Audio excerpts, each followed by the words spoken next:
어떤 사람이 부와 성공을 추구하며 젊은 날은 열심히 살았어요. 남들보다 한 걸음 먼저 일하고 남들보다 먼저 일어나 뛰면서 성공을 위해서라면 기꺼이 수고와 희생을 마다하지 않았습니다.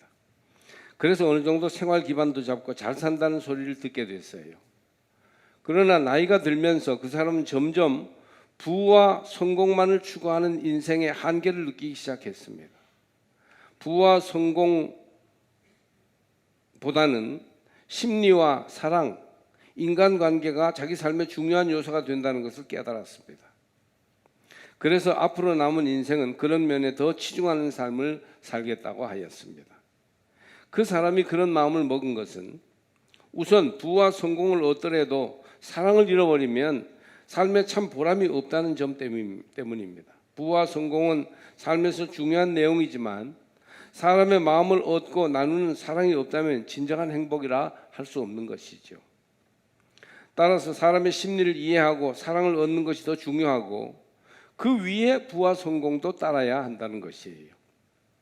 또 한 가지 심리와 사랑, 인간관계에 더 관심을 가지겠다고 한 이유는 부와 성공을 추구하는 삶을 열심히 살아보니까 앞에서 말한 심리, 인간 심리와 사랑이 필요하다는 것을 뒤늦게 깨달았기 때문입니다.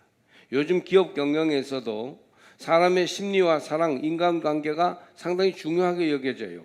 말하자면 물질적으로 성공하기 위해서라도 사랑이 필요하고 사람들의 심리를 이해해야 한다는 것이에요.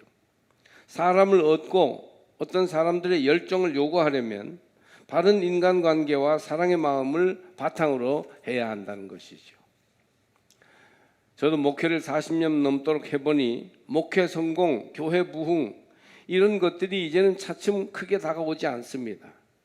목회 성공했다는 사람이나 부흥의 주역들의 나중 모습을 보면 지칠 대로 지쳐서 별로 행복해 보이지 않고 하나님과의 관계도 바르지 못한 경우가 많은 것을 알았기 때문입니다. 중요한 것은 이 모든 과정 속에 채워져야 할 사랑이에요. 하나님을 사랑하고 사람을 사랑하는 것, 이것에 목회의 중심이 있습니다. 모든 것이 다 있어도 사랑이 없으면 사람은 살 수 없어요. 그러나 거의 모든 것을 잃어버린 상태라 하더라도 사랑이 있으면 사람은 살아갈 수 있습니다. 중세 사막의 수도원에 성자들은 아무것도 없이 봉쇄된 수도원 안에 있었지만 하나님 사랑만으로 가득한 삶을 평생 살다가 그 수도원 안에서 죽었어요. 거기에 후회가 없었습니다. 하나님 사랑이 물붓듯 부어졌기 때문이죠. 오늘날 그리스도인들을 세속의 수도사라고 말합니다. 우리가 세상 가운데 살지만 하나님과의 교제와 사랑이 있다면 얼마든지 메마른 세상을 변화시키고 남는 그러한 영적인 능력을 가지고 살아가게 될 것입니다. 여러분 속에 하나님 사랑이 충만하시기를 다시 한번 축복합니다. 오늘 성경 말씀은 형제 사랑은 말과 혀로만 하지 말고 행함과 진실함으로 해야 한다. 이걸 가르쳐 줍니다. 그때나 지금이나 말로는 사랑하지만 행함과 진실함이 부족했구나 하는 것을 저도 느낍니다. 에리 프롬의 사랑의 기술이라는 책에 보면 사랑하겠다는 마음과 생각이 있다고 사랑이 되는 것이 아니고 실천할 수 있는 훈련과 인격이 따라야 한다는 것입니다. 남녀 간의 사랑도 막 열정에 넘쳐서 사랑하겠다고 들고 뛴다고 사랑이 되는 게 아니고 사랑할 인격과 준비가 되어 있어야 참된 사랑이 이루어지는 것이에요. 우리가 마음처럼 사랑을 실천하지 못하는 것은 사랑할 수 있는 인격, 훈련, 사랑할 수 있는 바탕이 되어 있지 않기 때문입니다. 오늘 말씀을 듣는 가운데 여러분 속에 사랑할 준비, 사랑할 실력이 생겨나기를 간절히 바랍니다.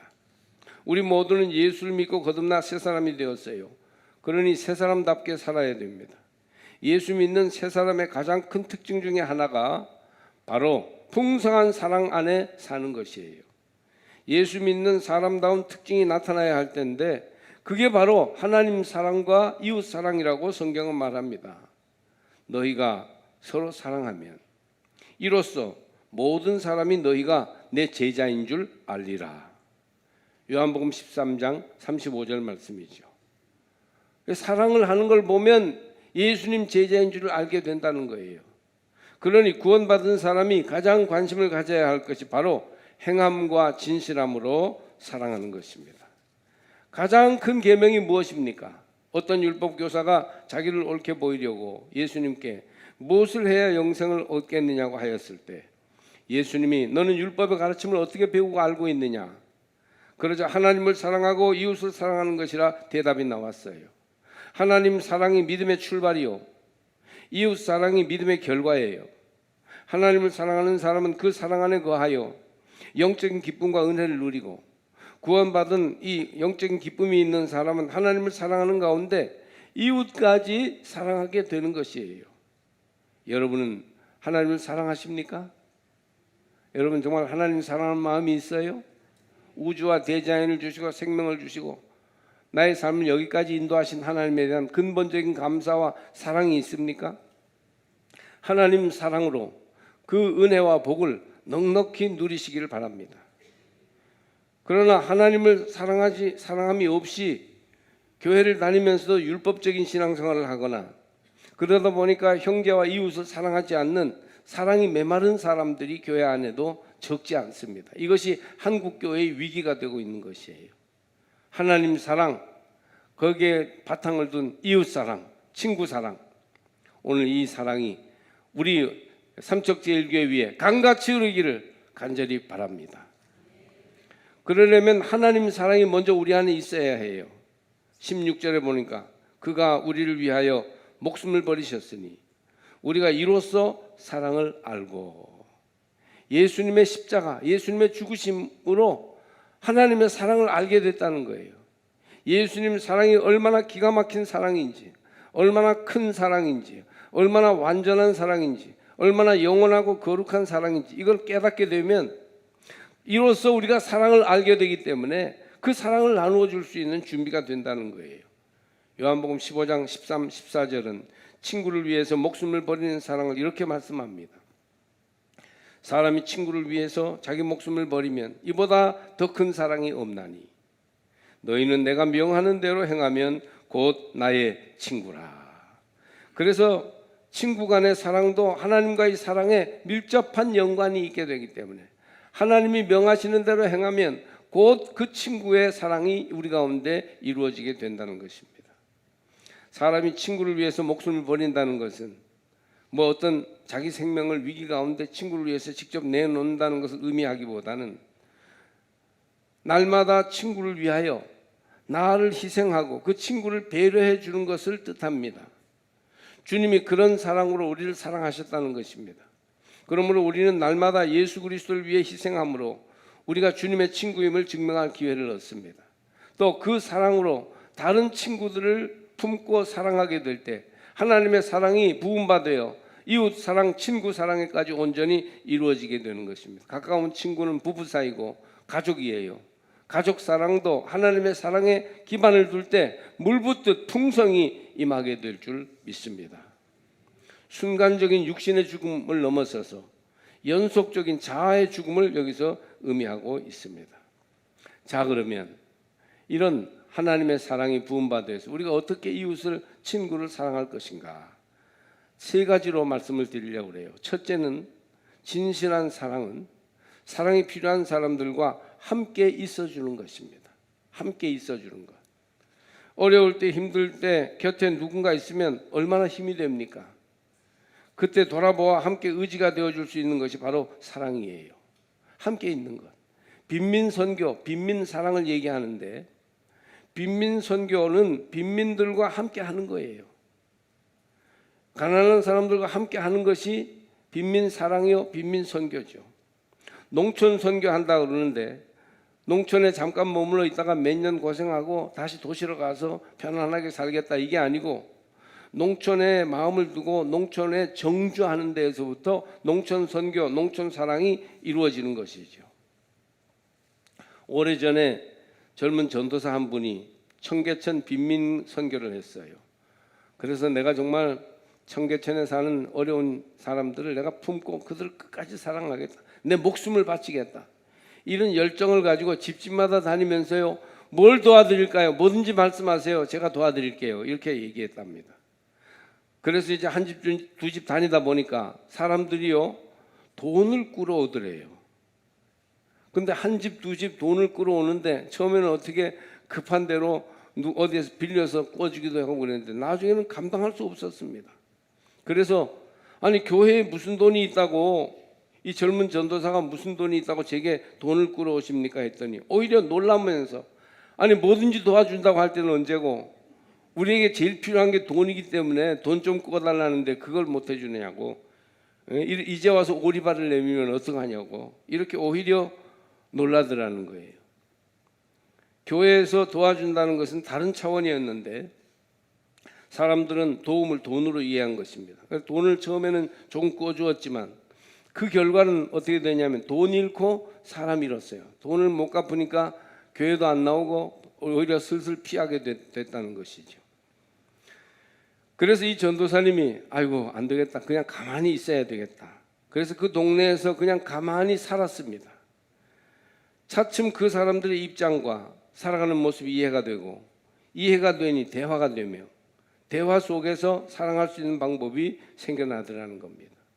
한 번은 50대의 남자가 와서 잠시 할 이야기가 있다고 해서 정말 잠깐 얘기를 하시는 줄 알고 서재로 모셨더니 이분이 이제 오래전 얘기입니다. 70년대 얘기니까. 이분이 옛날 일제시대 때부터 시작해서 해방, 자유당 시절, 6.25 얘기가 계속되는데 끝날 줄을 모르는 거예요. 저것이 언제 4.19, 5.16 지나서 나올까 생각하니까 나중에는 각박증이 나고 들어주기가 너무 힘들었답니다.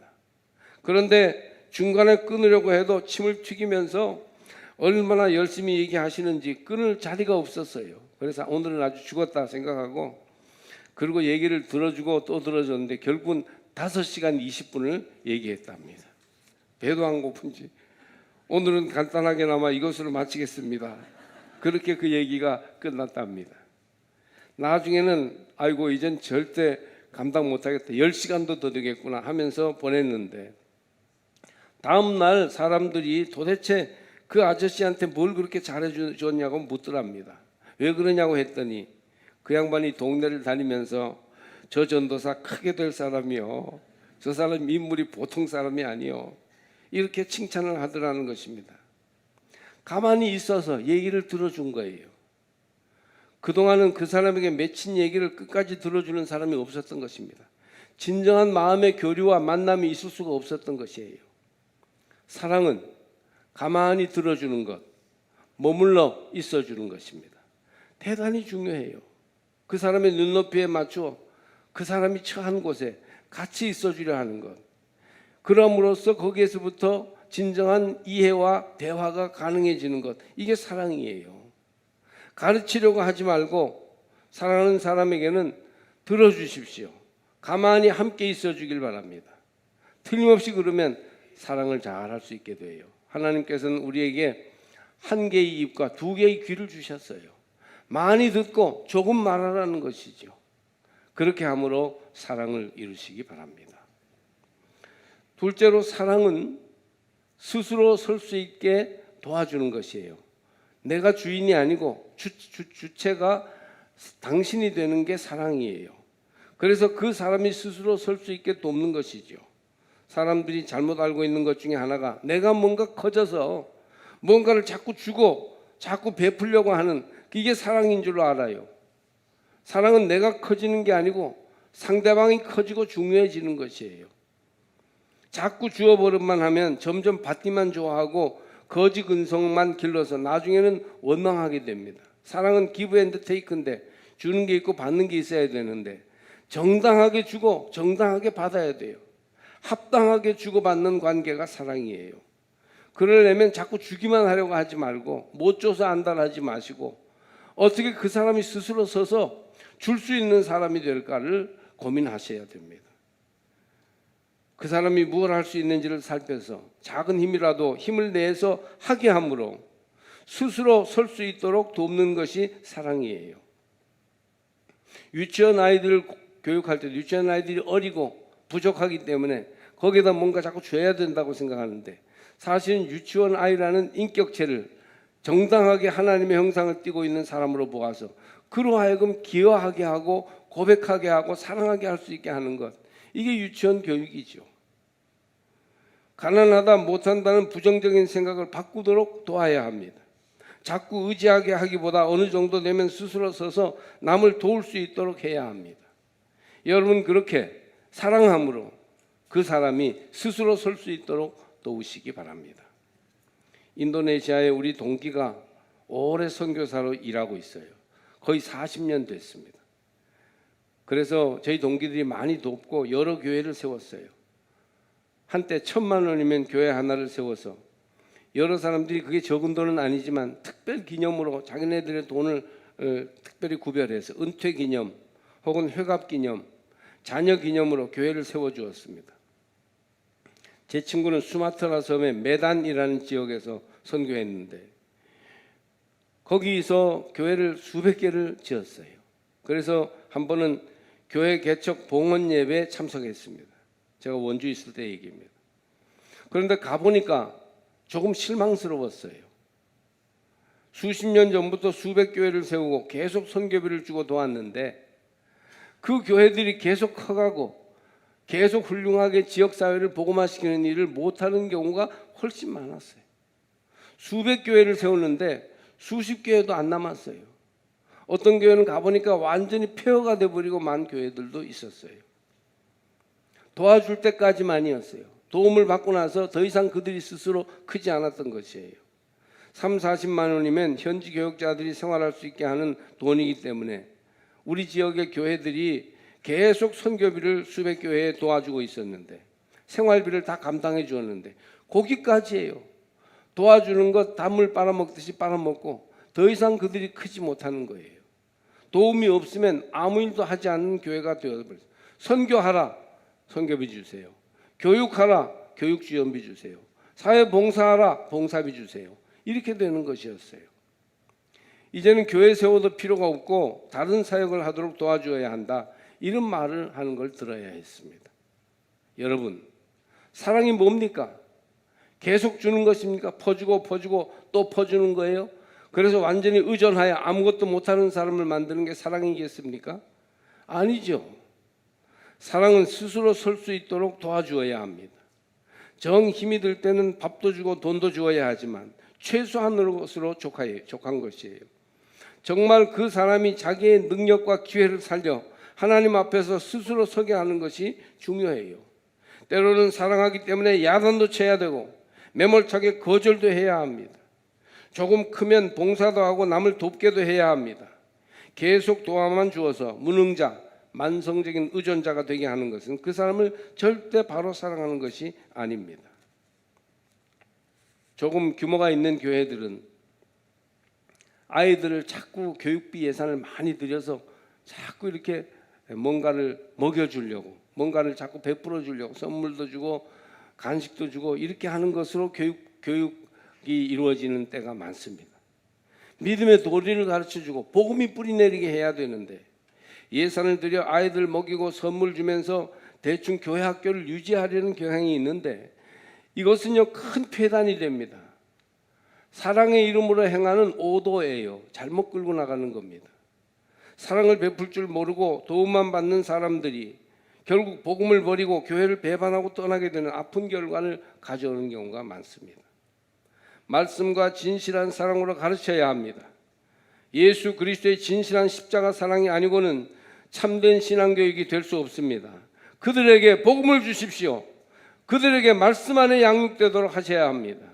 그래서 우리의 다음 세대들이 복음의 푸르고 푸른 나무가 돼서 아름답게 예수 닮은 자들로 자라게 해야 합니다. 다음 세대 아이들은 우리는 뜨겁게 사랑해야 돼요.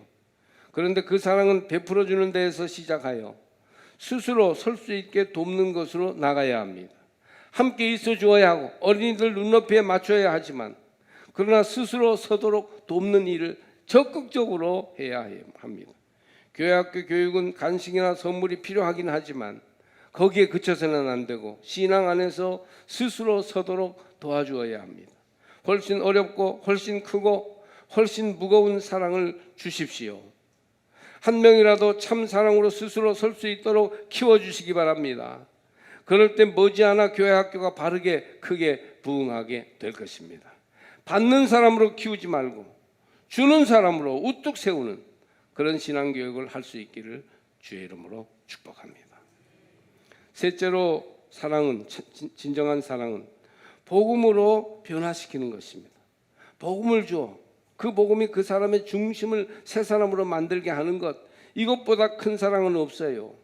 우리의 자녀들을 위해서 모든 걸 다 베풀면서 복음을 못 주었다, 새 사람 되게 못했다, 그랬다면 부모로서 온전한 사랑을 하지 못한 것이에요.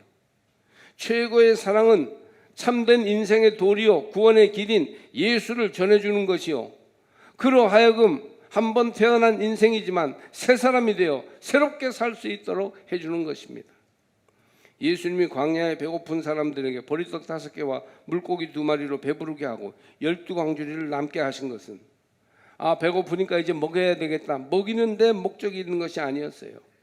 그랬다면 예수님이 빵 공장을 세우고 농사를 지셨어야 할 것입니다. 그 기적을 베푸신 것은, 먹이는 기적을 베푸신 것은 먹는 것이 표적이 되어 진리를 알게 하려는 데 목적이 있는 것이었습니다. 그래서 예수님의 오병이어 기적은 미러클이라고 표현하지 않고 사인이라고 표현하지 않습니까?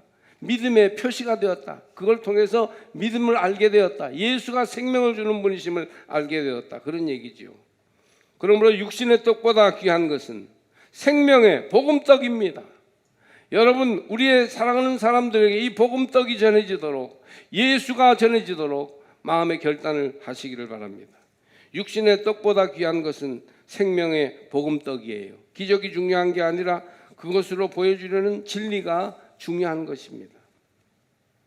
미국의 한인교회에서 처음에요 열심히 목회하고 목사님들이 다 그 처음에 미국 정착하는 한인들을 도와주는 일을 했어요. 그것을 심부름 목회라고 합니다. 에런드 미니스트리.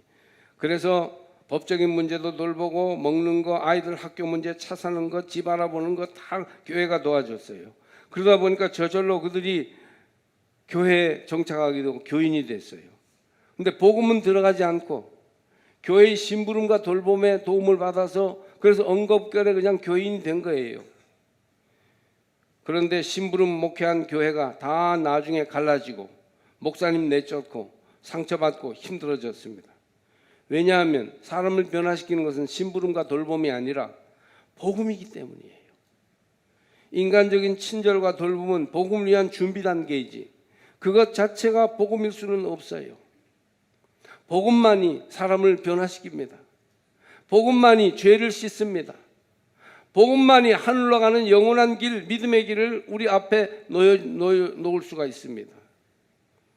신방하고 돌봐주고 도와주는 것도 좋지만 결정적으로 복음이 들어가야 합니다.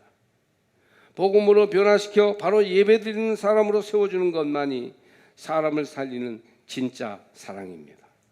교회가 밀가루도 주고 집도 지어주고 여러 가지 옷 구호물자도 전해주고 먹을 것도 많이 줬지만 그거 가지고는 구원할 수 없어요. 당장은 배부르게 하고 당장은 옷을 입혀주어 문제를 해결했는지 모르지만 그것에 이어서 복음이 들어가서 생명의 복음이 사람들 속에 마음을 중심을 주장하게 될 때 그때 참된 구원과 참된 생명의 역사가 나타나게 될 것입니다.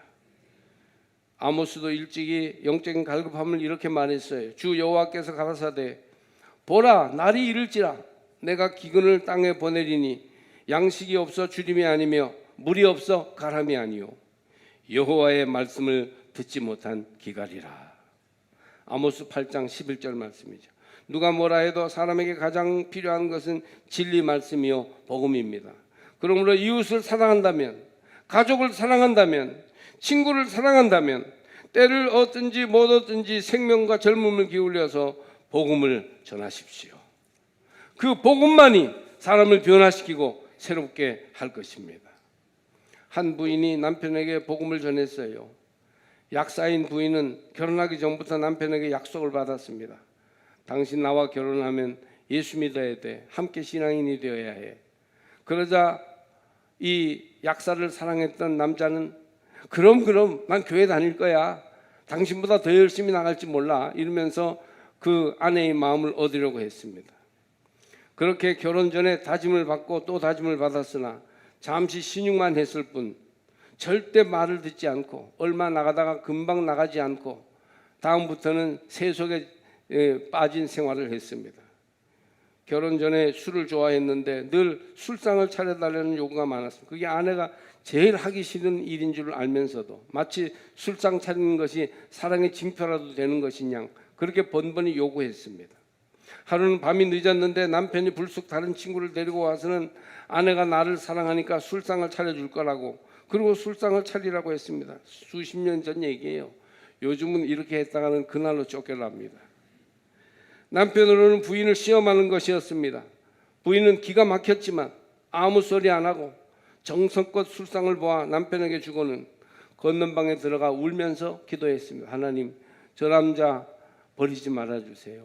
복음이 들어가서 예수 믿게 해주세요. 다음 날 남편이 왜 화도 내지 않았느냐 자기가 마음이 찔리니까 먼저 물어보았어요. 그러자 아내가 말하기를 언젠가 당신이 복음을 듣고 예수께로 돌아올 것을 믿기 때문에 나는 화내지 않는다. 당신 돌아올 거 난 믿어. 그러자 크게 감동한 남편이 당장 당신이 믿는 복음을 나도 믿도록 노력하겠으니 나를 교회로 인도해 달라 그렇게 말했습니다. 믿어지지 않았지만 아내의 사랑이 복음을 전하는 것이었기 때문에 그 사랑에 감복하여 복음을 받아들이려고 노력했던 것입니다. 그 남편은 교회로 나왔고 복음이 사람을 살리는 진정한 구원의 길임을 깨닫게 됩니다. 할렐루야. 사랑하는 사람에게 복음을 주십시오. 우리 가족, 내 이웃, 내 친구에게 예수 믿으라고 권고하십시오. 그 길이 생명의 길이요 인간을 개조할 수 있는 길이요 죄를 벗어나는 길임을 우리는 알아야 하는 것입니다. 토마스 아퀴나스는 타인의 선을 지향하는 인간의 사랑에 대해서 얘기했는데 세 가지 종류의 사랑이 있다고 보았어요. 첫째는 자유로운 마음으로, 이것은 위에 있는 사람의 마음에서 옵니다. 어머니가 자식을 자유롭게 사랑하는 것, 아버지가 자식을 자유롭게 사랑하는 것, 스승이 제자들을 사랑하는 것, 이런 것이 자유로운 마음이죠. 사랑은 그런 게 있어요. 위에서부터 한량없이 흘러나오는 사랑이 있습니다. 둘째는 강한 욕망의 사랑이 있죠. 이것은 타인에게서 무엇을 얻어내려는 마음에서 옵니다. 사랑하는 젊은이는 사랑하는 남자가 여자를 사랑할 때 아주 열정적으로 강한 욕망을 가지고 사랑하죠. 정말 그 무엇으로도 끌 수 없는 불길입니다. 이것도 아주 중요한 우리 인생의 중요한 요소가 되는 사랑이죠. 부모, 스승에서부터 흘러나오는 자유로운 마음과 같은 사랑, 사랑하는 남녀 간에 뜨겁게 불타오르는 강한 욕망의 사랑, 이것도 참 중요한 우리가 사랑의 선을 지향하는 인간 사랑의 모습입니다만은 마지막 세 번째가 뭐냐 하면 우정입니다. 우정, 사람과 사람 사이의 진정한 사랑, 평등한 친구 간의 마음에서 나옵니다. 이것을 아미시티아라고 합니다. 한번 따라해 볼까요? 아미시티아. 제가 일부러 이렇게 원어를 말씀드리는 것은 중요한 개념이기 때문이에요. 영어로는 프렌드십, 우정이라고 말할 수 있는데 이 자유로운 마음, 강한 욕망과 함께 친구 간에 우러나는 서로를 배려하는 참된 사랑, 이 세 가지 중에서 아미시티아, 친구의 우정, 사람과 사람 사이에 흘러나오는 참된 사랑, 이것이 최고의 것입니다. 여러분, 이것이 있어야 인생은 살만한 인생이 되는 거예요. 아미시티아, 친구를 위해서 자기를 희생하는 사랑, 가족을 배려함으로써 자기를 기꺼이 내려놓는 사랑, 양보하고 이해하며 포용하는 사랑, 이 아미시티아가 예수로 말미암아, 복음으로 말미암아 여러분의 삶 속에 강같이 흐르기를 주의 이름으로 축복합니다.